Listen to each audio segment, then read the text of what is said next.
Good morning বন্ধুরা, কেমন আছেন সবাই? আশা করি আপনারা সবাই খুব খুব খুব ভালো আছেন আর আমরাও খুব ভালো আছি। তো যে যেখান থেকে দেখছেন তাদেরকে অসংখ্য ধন্যবাদ। আর যারা যারা এখনও আমার চ্যানেলটিকে সাবস্ক্রাইব করেনি তাদের কাছে একটাই অনুরোধ রইল, তারা আমার চ্যানেলটাকে সাবস্ক্রাইব করে পাশে থাকুন।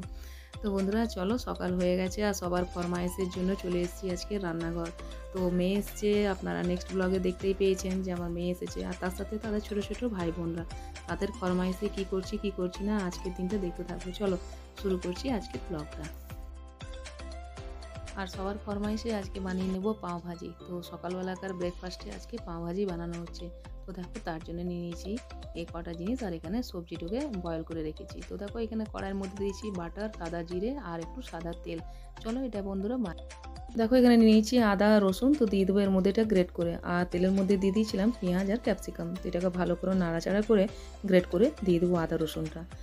বন্ধুরা বলছিলাম যে ছেলে মেয়ে বলুন, মা মা হওয়া যে ঠিকই বলে সবাই যে মা হওয়া মুখের কথা নয়।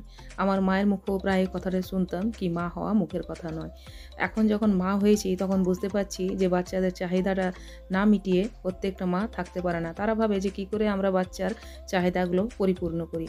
আর বড় হয়ে যদি সে বাচ্চারা ভালো হয় তো মাদের জন্য একটা খুবই ভালো পাওনা হয়। তো দেখো এখানে আমি 4টে বাচ্চাকে নিয়ে মানে কিভাবে ফেস করছি এই কদিন ধরে সেটা আমিই বুঝতে পারবো।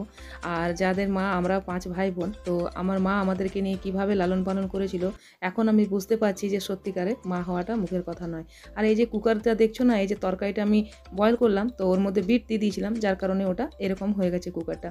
তো চলো মশলাটা ভালো করে এখানে কষিয়ে নিয়ে এটাতে দিয়ে দেবো আমি সব সবজিগুলো। তো দেখো সবজিগুলো এর মধ্যে ঢেলে দিলাম আর এটা বানিয়ে নিলাম ভাজি। তো আজকে সকাল সকাল মেয়েদের ফরমাইশ হয়েছে যে ওরা খাবে পাও ভাজি। তো পাও ভাজির জন্য এখানে ভাজিটা আমি করে নিলাম। আর মায়ের কাছেই তো আবদার করবে তাই না, আর তার সাথে আমার বোনের 2 মেয়েরাও আছে, যার কারণে আমি বললাম আমার কাছে 4টে বাচ্চা। তো দেখো ওরাও এসেছে উইন্টার ভ্যাকেশনের ছুটিতে। তো বন্ধুরা এখানে হয়ে গেছে ভাজিটা, চলো আর এখানে দিয়ে দিলাম একটু লেবুর রস। তো লেবুর রস দিলে পরে না খুবই ভালো ফ্লেভারটা আসে। আর দেখো এখানে পাওগুলোকে সেঁকে নিয়েছি আর একের পর এক আমি বাচ্চাগুলোকে দিয়ে দেবো সবাইকে খেতে। দিয়ে ডিমের আমলেট বানিয়ে নিয়েছি।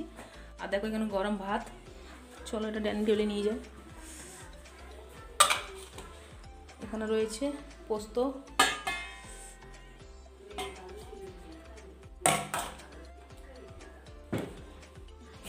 এখানে রয়েছে মটরের ডাল, মাছের ঝোল। ইভিনিং বন্ধুরা চলে এসেছি আবার রান্নাঘরে। আর দুপুরবেলাকার পর থেকে এখন না আপনার সাথে দেখা হচ্ছে আমার রান্নাঘরে। তো চলো কী করছি না সবটাই দেখতে থাকো। ভিডিওটা এডিট করতে করতে অনেকটাই দেরি হয়ে গেছিলো, যার কারণে দুপুরবেলায় আর ভিডিওটা কন্টিনিউ করতে পারিনি। তো বন্ধুরা চলো এখানে রুটি করছি, রুটি করে নেবো চা। আর অনেকটাই রাত হয়ে গেছে আজকে, পেরেছি না কিছু করেছি, এত ঠান্ডা পরিমাণে পড়ে গেছে যে কিছু করতে ইচ্ছেই হচ্ছে না। তো চলো রুটিটা করে তোমাদের সাথে দেখা হচ্ছে কিছুক্ষণ পর।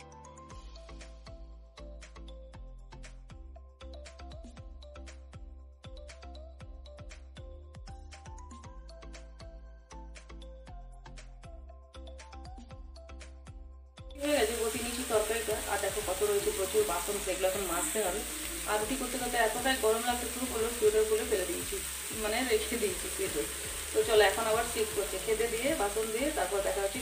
ভাবলাম বাসন ধোবো, তার আগে সবজিটাকে একটু গরম করে নিই। আর দেখো কড়াইটা না আমার সমানে এদিক ওদিক হয়ে যাচ্ছে, জানো তো এদিক ওদিক হলেও এই কড়াইটা আমার অনেক উপকারী, অনেক কাজে লাগে একটু সবজি করতে বা চটপট কিছু করতে। এই সবজিটা মাজতেও যেমনি সুবিধা, রান্না করতেও সেরকম সুবিধা।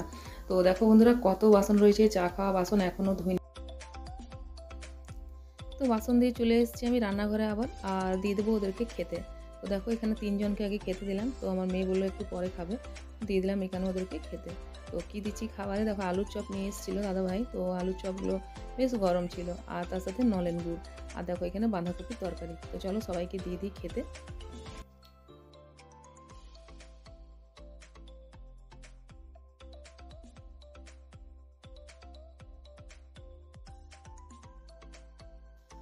আর বন্ধুরা বিছানাও এদিকে করে দিয়েছে শুবে, আর এতদিক ঠান্ডা পড়েছে যে কিছু বলার নেই। তো চলো সবার খাওয়া দাওয়া হয়ে গেছে, আমিও খেয়ে নেবো। আর দেখা হচ্ছে নেক্সট ব্লগে। যদি ভালো লাগে থাকে ভিডিওটা তো অবশ্যই একটা লাইক, কমেন্ট, শেয়ার, সাবস্ক্রাইব করতে ভুলো না।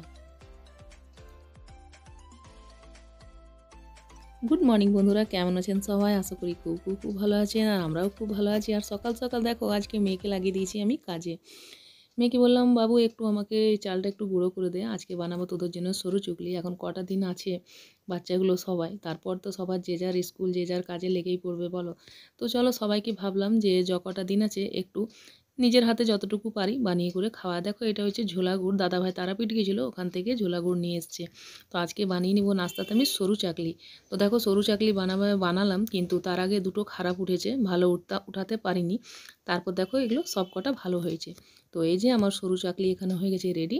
আর সবাইকে দিয়ে দেবো আজকে নাস্তাতে সরু চাকলি আর ঝোলা গুড়। তো বন্ধুরা চলো দিয়ে দিই আগে আমাদের বাড়ির ছোট সদস্য, মানে আমার বোনের ছোট মেয়েকে। তো ও হচ্ছে আমাদের বাড়ির সবার থেকে ছোট। তো চলো ওকে দিয়ে দিই। এই যে রেডি হচ্ছিল স্নান করে নিয়ে, আর এদিকে আমি রান্নাও একদিকে বসিয়ে দিয়েছিলাম। দেখো কি বসিয়েছি, চচ্চড়ি। এত সুন্দর কফি ডাঁটাগুলো ছিল, না ফেলে ভাবলাম যে আজকে চচ্চড়ি ডাঁটা বসায়। তো আমি নিজের জন্য একটু কাটছিলাম। তো মেয়েগুলো বললো, মাসি আমিও খাবো, আমার চচ্চড়ি খুব খেতে ভালোবাসে। তা আমি বললাম তাহলে একটু বেশি করে করে নিই, কালকে এটাই আমি আরও খেয়ে নেব একটু বেঁচে গেলে। আমার চচ্চড়ি খুবই ভালো লাগে, আপনারা আমার ব্লগেও দেখেছেন যে আমি চচ্চড়ি খেতে এত ভালোবাসি। তো বাসি চচ্চড়ি হলো, সেটাকে আমি গরম করে খাই ধনেপাতা দিয়ে।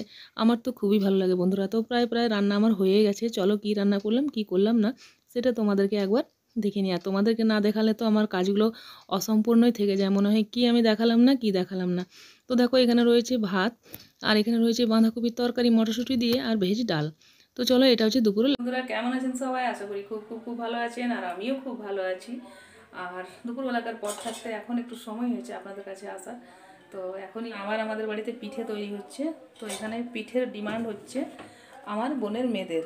তো মাসি পিঠে বানাও, পিঠে খাবো। তো ওদের জন্য দেখো পিঠে বানাচ্ছি। তো হয়ে এসছে, আজকে শুরু থেকে স্টার্টিং করলাম না আর আপনাদেরকে দেখালামও না। তো এই দেখো সিদ্ধ পিঠে এখন বানিয়েছি।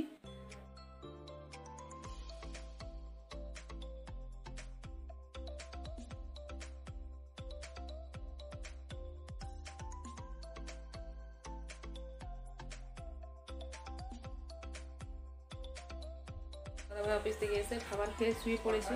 তো মুখে টুপি নিয়ে কি গো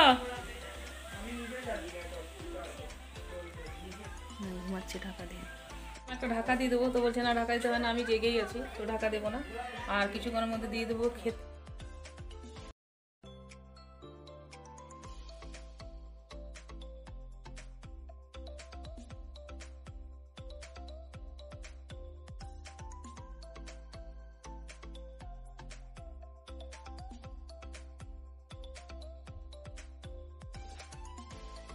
বন্ধুরা বাচ্চাদেরকে দিয়ে দিচ্ছি খেতে, আর এখানে আমার মেয়েকে আর ছেলেকেও দিয়ে দেবো। তো চলরা খাওয়া দাওয়া হয়ে গেছে, আর এই বাসনগুলো আছে, বাসনগুলো ধুয়ে নেবো। জল তো একদম ছুতে ইচ্ছে করছে না, যেন কারেন্ট মারছে। তো চলো বাসন মেজে চলে এসেছি খাবার জল ভরতে। দেখো এখানে মোটরটা বন্ধ করতে গেল আমার দেওয়ারা, ততক্ষণে আমার এক বালতি জল পুরো ভরে গেছে, আর দাদাভাই গেছে গাড়ি ভরতে। তো চলো এখানে জলটা ভরে গেছে, নিয়ে যাব। আর ওকে একবার ডাক দিয়ে দিলাম কি তোমার গাড়ি ভরা হলো কিনা, ভরে নাও। চলো চাটা গরম করছি, দুজন মিলে খেয়ে নেবো। একটু একটু চা ছিল, জল ভরে খেয়ে নিলাম দুজনে। আর এখানে ওরা খেয়ে বাচ্চারা শুয়ে গেছে, দেখো কফ সিরাপটা আছে, খাইয়ে দেবো একটু। আর বন্ধুরা দেখো এখানে আমি নিয়েছি কটা পিঠে, আর এর মধ্যে একটু নিয়েছি আমি ঝোল গুড়। তো চলো আমি খেয়ে নেবো, দাদাভাই খাবে না, দাদাভাই লেটে ভাত খেয়েছে তাই। তো চলো আজকের মধ্যে ব্লগটা এখানে রাখছি, দেখা হচ্ছে নেক্সট ব্লগে। ভালো থাকো, সুস্থ থাকো, দেখতে থাকো নিত্য ব্লগ। সবাইকে গুড নাইট।